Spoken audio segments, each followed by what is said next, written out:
پر کونړ د پاکستانی ملیشو راکټي بریدونه دفاع وزارت رسمي غبرګون وښود، وایي بې تفاوته نه پاتې کیږو. دا چې نور یې څه ویلي جزئیات همدې ویډیو کې وګورئ او چینل سبسکرایب کړئ.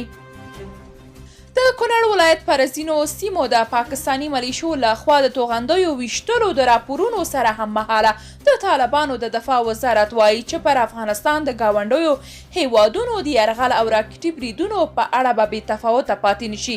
د دفاع وزارت وایاند عنایت الله خوارزمي د شنبې په ورځ په کابل کې خبریالانو ته وویل د اسلامي امارت پالیسي دا ده چې د خاورې خلکو او د خپل هیواد د سرحداتو په اړه بې تفاوته نه دی او که چیرې کوم وخت د ګاونډیو هیوادونو لخوا یرغل کیږي او یا راکټي حملې کیږي بې تفاوته نه دی.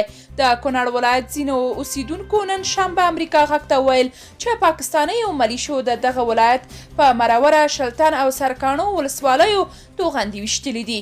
د سیمې د اوسیدونکو په وینا د تازه بریدونه شاوخوا یوه اونۍ کیږي چې د کونړ پر ځینو سیمو پیل شوي دي. تر دا مهاله د کونړ پر ځینو سیمو د پاکستانی ملیشو د تازه توغول شویو راکټونو له امله د ځاني او مالي زیانونو په اړه معلومات نه دي ورکړل شوي. د طالبانو دفاع وزارت بیا ویلي چې اوس مهال په دغه سیمه کې وضعیت عادي حالت ته راګرځېدلی دی.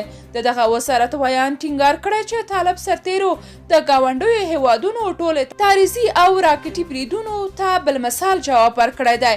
دا په داسې حال کې ده چې په دې وروستیو کې د افغانستان او پاکستان ترمنځ د ډیورنډ فرضي کرښې په ځینو سیمو کې د طالب سرتیرو پاکستاني ملیشې ترمنځ د جنجالونو راپورته کېدو راپورونه ورکړل شوي دي. تېره اونۍ د طالبانو د دفاع وزارت ویان وویل چې طالب جنګیالیو د ډیورنډ په کرښه د پاکستان د پوځ له لوري د کتارو او معاونو د جوړولو مخنیوی کړی دی. درنو لیدونکو، تاسو که د دې موضوع په اړه کوم نظر لرئ کومنټ کې شریک او چینل سبسکرایب کړئ.